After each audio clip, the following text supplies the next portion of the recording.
Hello बेटा जी, कैसे हैं आप सभी। उम्मीद करता हूं आप सभी बहुत अच्छे होंगे। जैसा कि आप देख पा रहे होंगे इस वक्त प्रोबेबिलिटी जो हमारी एनसीईआरटी बुक है उसमें चैप्टर नंबर 13 में 13.2 एक्सरसाइज के कुछ डाउट्स हैं जो मैं इस वीडियो में कवरेज दूंगा। वो क्वेश्चन नंबर मैं पहले आप सभी को बता देता हूँ कौन कौन से हैं। Question number 3, question number 4, 13, 14, 15, 16, 17। यानी इस वीडियो के अंदर मैं आपको ये वाले क्वेश्चंस के सॉल्यूशंस प्रॉपर वे में करके बताऊंगा। तो प्लीज लास्ट तक समझते रहना, जो डाउट आए मुझसे पूछ लेना सभी, ठीक है। क्या आप सभी तैयार है, बोलो हाँ। जैसे कि क्वेश्चन नंबर 3, तो एक बार क्वेश्चन नंबर 3 पढ़ते हैं क्या बोला गया है, ठीक है। तो सभी प्लीज ध्यान से सुनते चलना। एक तरफ में हाथ चलते रहेंगे, एक तरफ आप प्लीज बोलते चलना जो भी आपको क्लियर होता जाए। क्वेश्चन नंबर 3 में देखो क्या बोला गया है। A box of oranges is inspected by examining क्या 3 randomly selected oranges draw without replacement. 3 orange select करने हैं। Clear. If all the 3 oranges are good the box is approved for sale, otherwise it is rejected. उसने question में कहा कि 3 orange select किए जाएंगे, अगर कोई भी ऑरेंज बेकार हो जाता है तो वो अप्रूव्ड नहीं होगा, अगर तीनों के तीनों ऑरेंज अच्छे होते हैं तो जो बॉक्स है वो सेल करने के लिए अप्रूव्ड हो जाता है। Find the probability that a box containing 15 oranges out of 12, मतलब जिसमें से 12 ऑरेंजेस तो क्या हैं, 12 तो गुड हैं, यानी 3 ऑरेंजेस क्या हैं, बैड। टोटल 15 ऑरेंजेस हैं। आपको कितने ऑरेंजेस सिलेक्ट करने हैं, 3 ऑरेंजेस आपको सिलेक्ट करने हैं अकॉर्डिंग टू क्वेश्चन। और क्या बोला गया है, विदाउट रिप्लेसमेंट। क्लियर है, बोलो हाँ। क्वेश्चन एक बार पढ़ लिया सबने। मैं आपको अपनी लैंग्वेज में यहाँ पे समझा देता हूँ कॉपी पे। जैसा कि क्वेश्चन में बोला गया है 12 तो अच्छे हैं, ठीक है, और 3 बेकार हो गए। यानी क्वेश्चन में बोला गया था अगर 3 ऑरेंजेस जो सिलेक्ट करने हैं वो तीनों के तीनों क्या होने चाहिए, गुड होने चाहिए। ऑल 3 ऑरेंजेस आर गुड, तभी बॉक्स सेल के लिए अप्रूव्ड होता है। तो मैंने बताया था जब आपको ज्यादा समझ ना आए तो रिक्वायर्ड प्रोबेबिलिटी, इसका आंसर तो कोई भी दे सकता है, ऑल 3। तो रिक्वायर्ड प्रोबेबिलिटी की अगर मैं बात करूं तो वेट। ओके अंशुल, अगर मैं आपसे ये कहता हूँ पहला ऑरेंज सिलेक्ट करने की प्रोबेबिलिटी क्या होगी, ऑरेंज। ऑरेंज। तो अगर मैं आपसे कहता हूँ 12 अच्छे हैं और 3 बुरे हैं, पहला अच्छा ऑरेंज सिलेक्ट करने की प्रोबेबिलिटी क्या होगी, गुड ऑरेंजेस की प्रोबेबिलिटी। अंशुल आंसर दीजिए।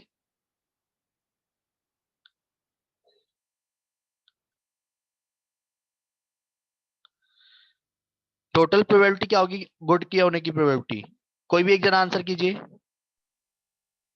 12 12/15। 12/15, ओके। फिर दोबारा से अगर मैंने एक अच्छा ऑरेंज निकाल के रख लिया बॉक्स में से, तो दूसरा ऑरेंज निकालने की प्रोबेबिलिटी क्या होगी, फिर से बोलो। 11/15। 11/14। शाबाश। और तीसरा ऑरेंज निकालने की प्रोबेबिलिटी क्या होगी, 10/13। 10/13। Very good. ये समझ आया, बोलो हाँ। हाँ भैया। क्योंकि ऑरेंज Yes, कम sir. होते चले जाएंगे टोटल में से भी और वैसे भी, और इसको कैलकुलेशन आप कर ही लेंगे। 5 2 जा 10, 5 3 जा 15, 3 4 जा 12, 4 2 2 जा 4, 2 7 जा, है ना, 2 2 जा 4, 44। कैलकुलेशन कर लेंगे आप सभी, बोलो हाँ। हाँ भैया। 44/7 की 13 से इंटू करो तो कितना आएगा, 91। डन, बोलो हाँ। यही आंसर आया था। Question number 4, wait. Question number 4 समझ आ गया सबको ये वाला क्वेश्चन नंबर। अब वेट, जैसा कि अब आप देख पा रहे होंगे क्वेश्चन नंबर 4 में क्या बोला गया है। क्वेश्चन नंबर 4 में बोला गया a fair coin and an unbiased die. कुछ बच्चों का क्वेश्चन होता है सर अनबाइस से मतलब क्या है, अनबाइस मतलब नॉर्मल कॉइन, ठीक है, जिसके साथ कोई छेड़ाछाड़ी नहीं की गई है। अगर अब एक चीज बताओ, क्वेश्चन बोला गया एक कॉइन और अनबाइस्ड डाइस आर टॉस्ड, तो पहले माइंड में सैंपल स्पेस आनी चाहिए। मैंने कहा एक कॉइन और एक डाइस, डाइस साथ में आपने थ्रो करा, तो बताओ क्या आएगा, सैंपल स्पेस बताओ क्या होने चाहिए, कॉइन और डाइस। अगर मान लो डाइस में 1 आया तो 1 के साथ क्या क्या आ सकता है कॉइन में, बोलो।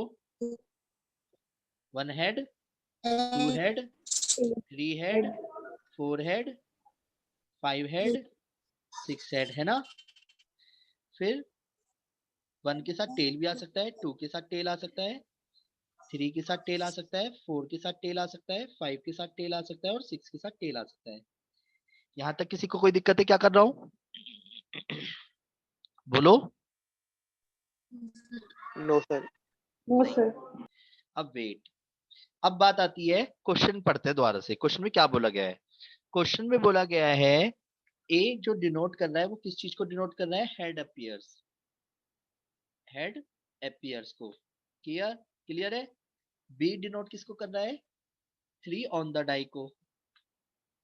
और वो हमसे कह रहा है A and B are independent और नॉट। चलिए, तो सबसे पहले मुझे एक चीज बताइए, ए और बी इंडिपेंडेंट हो तो if A and B are independent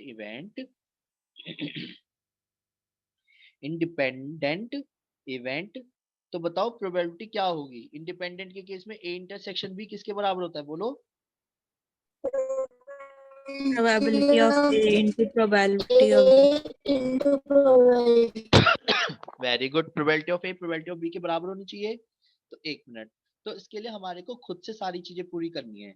head में तो कौन कौन आ गया जी? 1h आ गया, 2h आ गया, 3h आ गया, 4h आ गया, 5h आ गया और 6h आ गया। क्लियर है। अगर 3 ऑन डाई में बोलूंगा तो 3 के साथ कौन आ गया? T, और 3 के साथ कौन आ गया? H। अगर मैं आपसे कहता हूँ प्रोबेबिलिटी ऑफ ए बताओ, चलो प्रोबेबिलिटी ऑफ ए क्या दिख रही है आपको? बताओ। 1 2 3 4 5 6, 6 तो ये एक ही है नंबर और टोटल 12 है, तो प्रोबेबिलिटी ऑफ ए क्या कहलाएगी बताओ? 6/12। 6/12। और प्रोबेबिलिटी ऑफ बी क्या कहलाएगी? प्रोबेबिलिटी ऑफ बी क्या कहलाएगी? 2/12। अब एक चीज बताओ, कभी भी वो ए इंटरसेक्शन के लिए आपको देगा थोड़ी, आपको खुद देखना है।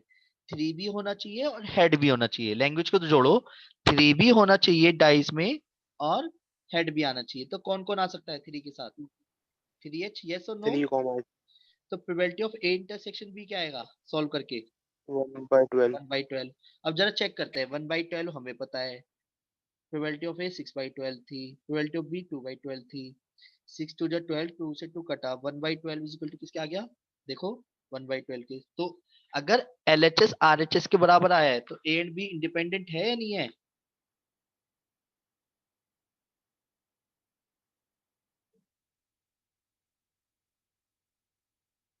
आया समझ? बोलो हाँ।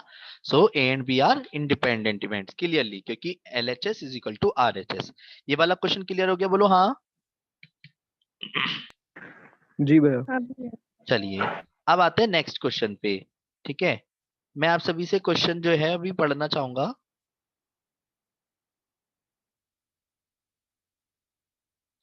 ये क्वेश्चन में नेक्स्ट दिख रहा है आपको क्वेश्चन? क्वेश्चन नंबर 13, सभी क्वेश्चन नंबर 13 देखिए। हाँ जी, क्वेश्चन नंबर 13 पढ़ लिया सबने?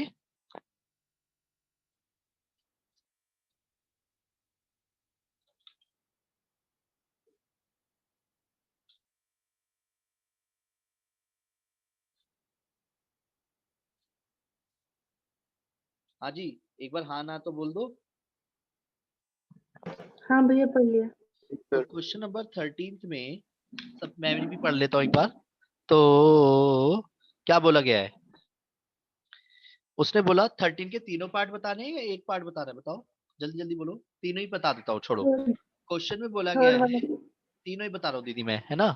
क्वेश्चन में बोला गया है 2 balls are drawn random at random with replacement बोला गया है, जिसमें 10 तो ब्लैक हैं, ठीक है, और 8 रेड बॉल्स हैं। डन। और आपको कितनी बॉल्स ड्रॉन करनी है? 2 balls are drawn, 2 balls are drawn और विद रिप्लेसमेंट का मतलब होता है कि अब की बार बॉक्स में कोई असर नहीं पड़ेगा, जितनी बॉल है वो उतनी की उतनी ही रहेंगी। पहला पॉइंट है कि बोथ बॉल्स क्या होनी चाहिए? Are red. ये तो सबको क्लियर हो गया होगा जहां तक मैं समझता हूँ। फिर भी फर्स्ट उसने कैलकुलेशन बोला सीधा, first ball is black, clear शब्दों में बोला है, first ball is black and second is red. और थर्ड वाले पॉइंट में क्या बोला गया, उससे खेल क्या हो गया वो समझते हैं। one of them is red, one of them is black and other is red. Wait, सबने पढ़ लिया क्वेश्चन एक बार? Yes, sir. देखिए, जैसा कि मैं स्क्रीन पे देख पा रहा हूँ, मैंने भी कंप्लीट लिख लिया क्वेश्चन। क्वेश्चन मेरे सामने है, प्रेजेंटेशन समझा करो। 10 ब्लैक है, 8 रेड है, तो 2 balls are drawn, 2 balls are drawn. तो एक चीज बताओ, पहली रेड बॉल निकालने की प्रोबेबिलिटी क्या होगी? लिखने का तरीका देखो जरा। पहली रेड बॉल निकालने की प्रोबेबिलिटी क्या होगी? 8/18. दूसरी रेड बॉल निकालने की प्रोबेबिलिटी, अगर बैग में कोई असर नहीं पड़ा है तो? 8/18. Very good. अब कैलकुलेशन कर ही लेंगे, यस और नो? ये 4 9 4 Yes, ma'am. 9 4 चौक 16 9 81 डन। अगर वो मेंशन कर रहा है कि पहली ब्लैक होनी चाहिए और दूसरी रेड होनी चाहिए, तो मैं कुछ और नहीं कर सकता इस वक्त केस। तो पहली ब्लैक बॉल निकालने की प्रोबेबिलिटी क्या होगी? ब्लैक बॉल निकालने की प्रोबेबिलिटी 10/18. 10/18. 10 by और फिर 18. रेड बॉल निकालने की प्रोबेबिलिटी क्या होगी? बैग में कोई असर नहीं पड़ा। 8/18.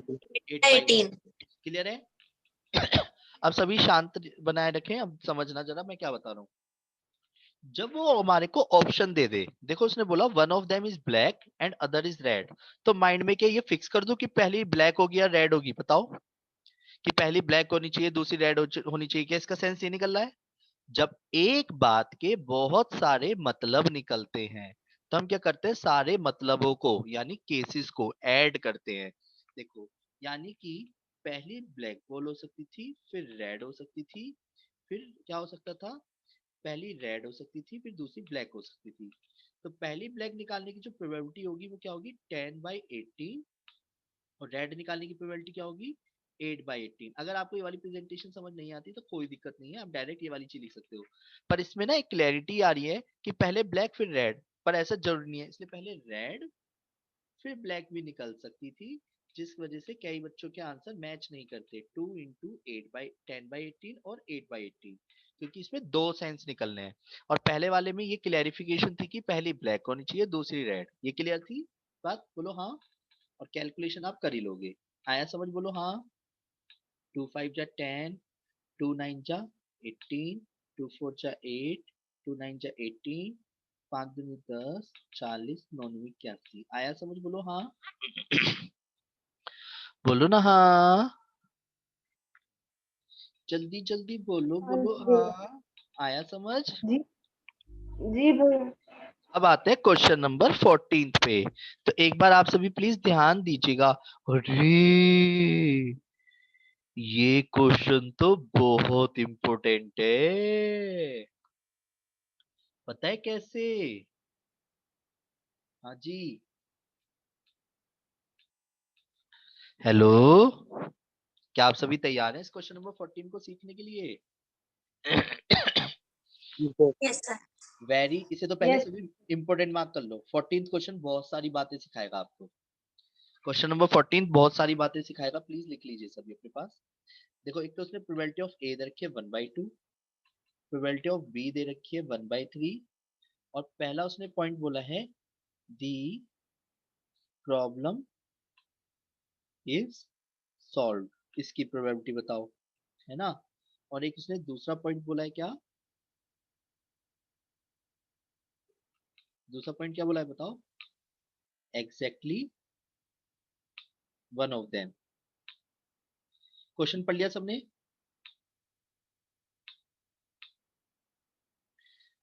मजा बांध रहे ये क्वेश्चन, काफी सारे कॉन्सेप्ट्स, और ये कह लो कि प्रोबेबिलिटी के बहुत सारी डाउट्स को खत्म करेगा आपके, अगर आप सही सही तरीके से समझते हो तो। देखिए, क्वेश्चन को जब मैंने पढ़ा तो मैंने ये पाया, टू बॉल्स आर ड्रॉन, वो problem probability solving specific problem independently. Question बहुत क्लियर बोल दिया कि ए और बी इंडिपेंडेंट है, both try to solve the problem independently. तो ए की प्रोबेबिलिटी अलग है, बी की अलग है। तो देखिए जरा, एक चीज बताओ, आपके दिमाग में सबसे पहले क्या आया इसको देखते ही? कि प्रॉब्लम सॉल्व होनी चाहिए, यस और नो? Problem is solve. तो यानी कितने केस बनते हैं ये बताओ? कि कोई भी सॉल्व कर दे, यस और नो? अगर एक चीज बताओ, अगर ए सॉल्व करेगा तो हो सकता है बी सॉल्व ना करे, तो प्रॉब्लम तो सॉल्व हो जाएगी ना किसी क्वेश्चन की, यस और नो? पर क्या इसका मतलब ये है कि ओनली ए सॉल्व करेगा? और क्या क्या केस हो सकते हैं ये बताओ, चलो सोचो। ए ने सॉल्व करा तो बी ने नहीं करा, प्लस बी ने करा तो ए ने नहीं करा, ये भी हो सकता है ना? या फिर दोनों ने सॉल्व करा। ये बात क्लियर है? उसने क्वेश्चन बोला प्रॉब्लम सॉल्व होनी चाहिए। अब वेट, ना होने की प्रोबेबिलिटी कैसे निकालेंगे? 1 में से माइनस करके। तो ये क्या रहेगा 1/2, और बी के भी ना होने की प्रोबेबिलिटी क्या रहेगी 2/3। ये तो आता है ना बी का बी नोट कैसे निकालते हैं। अगर ए और बी इंडिपेंडेंट इवेंट है तो सबसे बड़ा बेनिफिट Yes, क्या sir. होता है? इंडिपेंडेंट इवेंट में मैंने बताया था जो इंटरसेक्शन होता है वो इनटू में तब्दील हो जाता है, याद है आपको? प्लीज यार अगर आपने पीछे की वीडियो नहीं देखी है तो एक बार देख लेना, इंडिपेंडेंट का पूरा कॉन्सेप्ट आपको विद एग्जांपल सिखाया गया है ना? इंटरसेक्शन इनटू में तब्दील हो जाता है, सबसे बड़ा बेनिफिट ये होता है इसका। अब वेट, तो ए ने सॉल्व करा, बी ने नहीं करा, बी ने सॉल्व करा, ए ने नहीं करा, या फिर 1/2 1/3 दोनों ने सॉल्व करा। ये बात क्लियर है? बोलो हाँ। जब मैं एलसीएम लूंगा 6, तो 2 + 1 + 1 आंसर आ गया 4/6, काट पीट करके कितना आ गया 2/3। ये क्लियर है? बोलो हाँ। ऑल्टरनेटिव मेथड, इसको एक और तरीके से सीखते हैं। ऑल्टरनेटिव वो हो सकता था आपसे ये कहता एटलीस्ट वंस, एटलीस्ट वंस, इसका मतलब भी यही है क्या? इसका मतलब भी यही है problem is solve, problem is solve. तो जब भी आपसे बोले एटलीस्ट वंस, तो एटलीस्ट वंस में क्या आएगा? देखो उल्टा सोचते हैं हमेशा कि अब खुद सोचो कोई ना कोई एक सॉल्व कर दे, ऐसे समझो। क्वेश्चन में क्या कह रहा है? एटलीस्ट वंस, एटलीस्ट वंस मतलब क्या हो गया? कम से कम एक, यस और नो? एक या एक से ज्यादा वाले केस में हमेशा क्या करना, अगर मैं ये कहूं कि ना ए ने सॉल्व करा ना ही बी ने सॉल्व करा और 1 में से हटा दूं, तो कोई ना कोई सॉल्व जरूर करेगा, यस और नो? पहले इस सेंस को समझते हैं, दूसरे तरीके से कर रहे हैं इस क्वेश्चन को। मान लो कि बहुत सारे केस बनने लगते हैं और जब भी क्वेश्चन में एटलीस्ट वंस बोले यानी प्रॉब्लम इज सॉल्व, तो सेंस क्या निकलेगा? ना होने की निकाल के अगर 1 में से हटा देंगे तो होने की निकल जाएगी एक, कम से कम एक, यस और नो? तो देखो क्या करेंगे, 1 में से माइनस करेंगे probability of A not, probability of B not, और 1 minus probability of A not कितना है 1/2, और प्रोबेबिलिटी ऑफ बी नॉट कितना है 2/3। कैलकुलेशन करी, 6 6 - 2 4/6 2/3। अरे वाह, ये तो अभी भी सेम आया है। और हमेशा याद रखना, मैंने आपको पहले भी बताया था एटलीस्ट वंस का मतलब होता है union, A union B, A union B, problem is solve. कोई भी करे तो यूनियन ही तो निकल के आया माइंड में। इन तीनों बातों का मतलब एक ही है। मैं इसको 3 तरीके से इसलिए करके बता रहा हूँ, बंदे कभी कभी कंफ्यूज आते हैं जब हम सैंपल पेपर के सॉल्यूशन या किसी रेफरेंस बुक देखते हैं अपनी तरफ से, तो उसमें क्या दिखता है कि अलग अलग सॉल्यूशन दिखते हैं एक ही क्वेश्चन के मेथड्स में, और बंदे को लगता है यार मैंने जो करा है वो गलत है। ऐसा नहीं होता। ए यूनियन बी का फॉर्मूला कोई भी बताओ, चलो probability of A union B at least once का मतलब मैंने आपको पहले से क्लियर कर रखा है थ्योरी के टाइम पे कि ए यूनियन बी होता है एटलीस्ट वंस मतलब। और यूनियन का फॉर्मूला क्या होता है? चलो कोई भी बताओ, सेट्स के केस में भी सीखा होगा सबने। Probability of A union B का फॉर्मूला क्या होता है? बोलो। PA + PB - PA union PA intersection B. जी। अब यानी कि मैं इंटरसेक्शन को क्या लिख सकता हूँ बताओ? ए इंटू प्रोबेबिलिटी ऑफ बी लिख सकता हूँ इंडिपेंडेंट होने की वजह से। बोलो हाँ। प्रोबेबिलिटी भैया ऑफ ए दे रखा था 1/2, ये दे रखा था 1/3, ए की प्रोबेबिलिटी 1/2 1/3। जब एलसीएम लिया 6, तो 2 3 जा 6, 3 2 जा 6 - 1। ओ बेटे की जान, ये भी सेम आया है। यानी कि फॉर्मूला कोई सा भी लगाओ आप, ठीक है, बस आपको क्लिक करना चाहिए कि प्रॉब्लम सॉल्व का मतलब क्या था। तो प्रॉब्लम सॉल्व का मतलब एटलीस्ट वंस भी हो सकता था, वो क्वेश्चन में क्या था, तो भी यही तरीका अपनाते कि कोई एक सॉल्व करे, एक करे दूसरा ना करे, दूसरा करे पहला ना करे, या दोनों कर दे, एटलीस्ट वंस ही तो गया। यूनियन मतलब सारे, ए यूनियन बी, तो भी एक ही बात होती है। क्लियर है? बोलो हाँ। ये आप ध्यान रखेंगे आगे के लिए, ये बहुत इंपॉर्टेंट कॉन्सेप्ट था। अब वेट, अब इसमें दूसरे वाले में आते हैं, इसका दूसरा concept, exactly one of them solve the problem. तो यानी कि इसका मतलब क्या है exactly one of them? Exactly, exactly one of them, बताओ। तो माइंड में क्या है बताओ? इसे कॉन्ट्राडिक्ट ईच अदर भी बोलता है कभी कभी। कॉन्ट्राडिक्ट, कॉन्ट्राडिक्ट मतलब क्या होता है पता है? हाँ जी, कोई भी बताओ, कॉन्ट्राडिक्ट से मतलब क्या है? कंट्राडिक्ट से मतलब है अपोजिट। क्या है? अपोजिट, मतलब एक दूसरे का अपोजिट। अगर ए सॉल्व करेगा तो बी सॉल्व नहीं करेगा, प्लस बी सॉल्व करेगा तो ए सॉल्व नहीं करेगा। एग्जैक्टली वन, कोई एक सॉल्व करेगा। दो ही सेंस निकल लेना इस बात के। आया समझ या नहीं? बोलो हाँ। आया ये वाला समझ? एक बार प्लीज रिप्लाई करो ना सभी। जी सर आ गया। अब वेट, Yes, sir. तो A B not plus B A not. Clear? Independent की वजह से, और ये हमारे को दिख ही रहा है 1/2 2/3। बी की प्रोबेबिलिटी कितनी है? 1/3, और ए के ना होने की 1/2। 6 एलसीएम हो गया, 2 + 1 3/6, आंसर हो गया 1/2। आया समझ? बोलो हाँ। समझ आ गया ये? बोलो हाँ। ये पिक्स मैं आप सभी जी के सर साथ आ शेयर गया। कर ही दूंगा अभी, है ना? अब आते हैं नेक्स्ट कॉन्सेप्ट पे।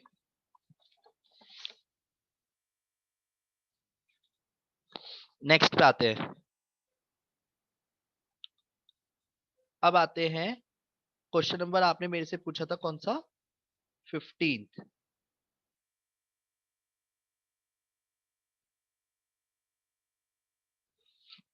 एक बार सभी 15 क्वेश्चन देख लीजिए। 15 का बेटा कौन सा पार्ट बताना है? 15 में तो 3 पार्ट हैं।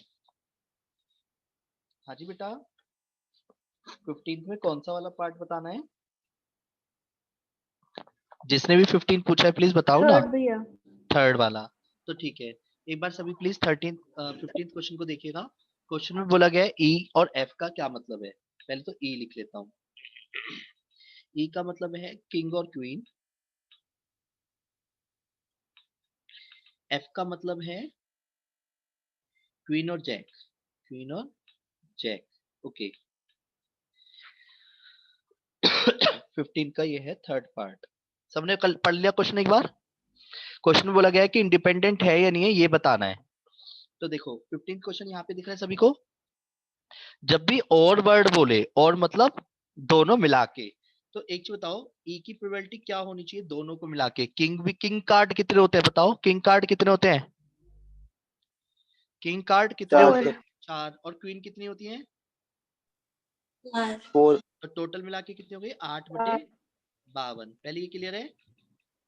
एफ, ऐसी क्वीन और जैक, क्वीन भी 4 होते हैं और जैक भी 4 होते जी। हैं। टोटल मिला के 8। दोनों में कॉमन क्या है? इंटरसेक्शन है, बताओ दोनों में कॉमन क्या है? किंग और क्वीन और जैक में 4/52। 4/52। इसका मतलब क्वीन कॉमन थी। अब मुझे अगर E intersection F probability of E into probability of F आया, तो यानी इंडिपेंडेंट है, अदरवाइज नहीं है, है ना? तो 4/52 8/52 इंटू 8/52, तो ये तो हो गया 1/13।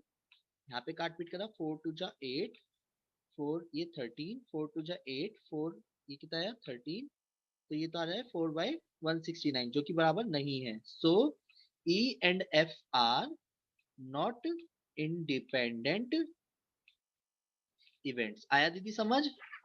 बोलो हाँ। जी भैया। ओके, नेक्स्ट आगे बढ़ जाऊं। यस भैया। अब आते हैं अगले वाले कॉन्सेप्ट पे, जो कि आपने क्वेश्चन नंबर मेरे से पूछा है 16th क्वेश्चन को ध्यान से देखिएगा। 16 को क्वेश्चन लास्ट है। 16 17, अच्छा 17 भी पूछा है। 16 बहुत जल्दी हो जाएगा, देखिए 16 क्वेश्चन सभी रीड कर लीजिए एक बार। देखिए 16 में ना एक्चुअली लैंग्वेज का खेल हो जाता है, कुछ बच्चे इसलिए दिक्कत मानते हैं। देखो आराम से समझना। क्वेश्चन नंबर 16 में क्या बोला गया है? उसने बोला हिंदी न्यूज़पेपर पढ़ने वाले बंदे कितने हैं, यानी एच की प्रोबेबिलिटी कितनी है? 60/100। काट पीट मत करना यार, टाइम वेस्ट हो जाएगा उससे आपका, है ना? उसके बाद प्रोबेबिलिटी ऑफ इंग्लिश न्यूज़पेपर पढ़ने की। इंग्लिश की प्रोबेबिलिटी कितनी हो गई? 40%, यानी 40/100। क्लियर? बोलो हाँ। और बोथ हिंदी एंड इंग्लिश, जब भी आपसे बोथ वर्ड यूज करे, तो बोथ का मतलब पता है आपको क्या होता है? बोथ मतलब Okay, sir. इंटरसेक्शन, ये मैंने आपको थ्योरी में पहले दिन बता दिया था, यानी 20/100। क्लियर। अब क्वेश्चन में पहला पॉइंट क्या बोला गया है, पहले पॉइंट में पढ़ते हैं। उसने कहा ना ही हिंदी होनी चाहिए और ना ही इंग्लिश होनी चाहिए। Clear. Neither Hindi nor English. Clear. फिर दूसरे पॉइंट में क्या बोला उसने, अगर वो हिंदी न्यूज़पेपर पढ़ता है, ठीक है, तो आपको इंग्लिश की प्रोबेबिलिटी बतानी है। क्लियर। और सी पॉइंट में क्या बोला गया है, इंग्लिश न्यूज़पेपर रीड करने पे हिंदी की बतानी है। तो सुनो, स्क्रीन पे आते हैं वापस अपने। देखो, नाइदर हिंदी नॉर इंग्लिश, पहले इसको समझते हैं जरा। नाइदर हिंदी नॉर इंग्लिश, तो माइंड में क्या आया, इनके बीच में इंटरसेक्शन या कुछ भी नहीं, यूनियन या इंटरसेक्शन, अगर कुछ सिंबल नहीं होता तो इंटरसेक्शन। क्लियर। फिर इंटरसेक्शन को कैसे लिखा जाता है, इसको लिख सकते हैं प्रोबेबिलिटी ऑफ एच यूनियन ई का होल का नोट। पहले ये समझ आ रहा है क्या करा है मैंने, इसे मैं होल का नोट लिख सकता हूँ। ये फॉर्मूले मैंने आपको पहले दिन ही सिखा दिए थे। किसी भी चीज का नोट निकालने के लिए क्या करते हैं, वन में से माइनस करते हैं उसी को। इस बार हम इंडिपेंडेंट नहीं मान सकते क्योंकि उसने बोला ही नहीं था इंडिपेंडेंट। फिर one minus probability of H plus probability of E, union का फॉर्मूला होता है दोनों का प्लस माइनस इंटरसेक्शन, है ना। और मुझे सारी चीजें गिवन है, क्या क्या, 60/100 प्लस 40/100 माइनस 20/100, 100 80, तो 1 माइनस 80/100 20/100, आंसर हो गया 0.2। क्लियर है, यानी 1/5 आया समझ, बोलो हाँ। अब जी सर। इसमें पता है क्वेश्चन को मैंने कैसे पढ़ा, उसने कहा था हिंदी गिवन है, गिवन है, और इंग्लिश फाइंड करना है। देखो क्या करा है, ध्यान से समझना, मैंने आपको बताया था जो चीज गिवन है उसे कहाँ रखना है आपको। देखो जरा, क्या गिवन है, क्या गिवन है बताओ, हिंदी न्यूज पेपर, और फाइंड क्या करना है, इंग्लिश न्यूज़पेपर। तो जो चीज गिवन होती है उसे कहाँ रखते हैं, नीचे या ऊपर, नीचे। नीचे। तो यानी एच के होने पे ई की प्रोबेबिलिटी बताओ, और इसका फिर हमारे को फॉर्मूला पता ही है, E intersection H divide by probability of H. E intersection H हो गया 20/100, एच की प्रोबेबिलिटी हो गई 60/100, 20/60, आंसर हो गया 1/3। आया समझ, द्वारा से। और अगले वाले पार्ट में बहुत क्लियर दिख रहा था कि इंग्लिश के न्यूज़पेपर रीड करने पे हिंदी की प्रोबेबिलिटी बताओ। इंग्लिश यानी गिवन है और हिंदी की बतानी है, तो क्या हो रहेगा, H intersection E divide by probability of E. तो इंटरसेक्शन कितना रहेगा 20/100, इंग्लिश कितना रहेगा 40/100, तो काट पीट करके 20/40, आंसर रहेगा 1/2। आया समझ, बोलो हाँ। ये क्लियर है, बोलो हाँ। जल्दी जी जल्दी सर। बोलो ना, यहाँ तक सबको समझ आ जी गया मैंने भैया। क्या बताया है। जी भैया। लास्ट क्वेश्चन बचा, क्वेश्चन नंबर लास्ट में बोला गया है 17th, एक लास्ट क्वेश्चन है बिल्कुल जो आपने मेरे से पूछा है। The probability of obtaining an even prime number each die, pair of dice rolled. Even prime number, even prime number, even भी होने चाहिए प्राइम भी होना चाहिए ऑन ईच डाइस। तो बताओ, एक डाइस के अंदर even prime number on each die, prime number पता है ना किसे बोलते हैं। चलो तो बनाते हैं, देखो 2, 2, 3 2, 2 3, 2 के साथ कौन आ सकता है 5, 5 3 के साथ कौन आ सकता है 2, 3 5 के साथ 3, 5 3 के साथ 5, है ना। 4 के साथ कोई नहीं आएगा, 5 के साथ कौन आ जाएगा 5 2, 2 5 के साथ 3, 5 के 3 साथ 5, है ना। 5 बस, तो इस इवेंट की प्रोबेबिलिटी क्या हो जाएगी, 1 2 3 4 5 6 7 8 9, 9/36, 1/4। क्या आंसर है बेटा, ये इवन प्राइम नंबर नहीं बोला। ओ मैंने तो ध्यान ही नहीं दिया, मैंने ये प्राइम नंबर की बता दी बेटा जी, ठीक है। मैंने प्राइम नंबर और नीच टाइज कर दिया, ये भी, ये 17th नहीं हुआ। इवन प्राइम नंबर होना चाहिए तो एक इकलौता होगा, ठीक है। हाँ जी। और इवन प्राइम नंबर में क्या रहेगा, इवन प्राइम नंबर में सिर्फ इकलौता होगा प्रोबेबिलिटी, पता है कौन सी, ये वाली बस, 1/36। आया समझ बेटा, बोलो हाँ। भैया। चलिए, उम्मीद करता हूँ आपको सभी को समझ आ गया होगा आज का concept. Take care, bye bye, Radhe Radhe. एक बेस थ्योरम की एक वीडियो आप सभी को सेंड करूंगा मैं, ठीक है।